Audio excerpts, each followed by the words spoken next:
confirmed tonight. Yeah, Brewers are winning their game against the Pats right now. Kucherov looking for options. He's got time back there.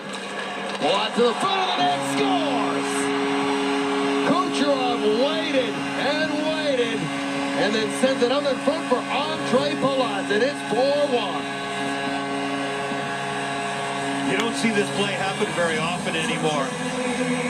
But Kucherov just is a master using that net, and Columbus is afraid to go after him, and probably rightly so, but it also means that everybody has to be checked completely.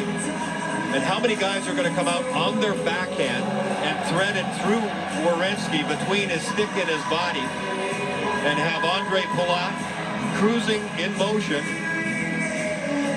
Puck's right on his stick. He just has to finish it off. Dean Kukan was the guy sort of watching Palat, but Kucherov knew he had enough time and enough room.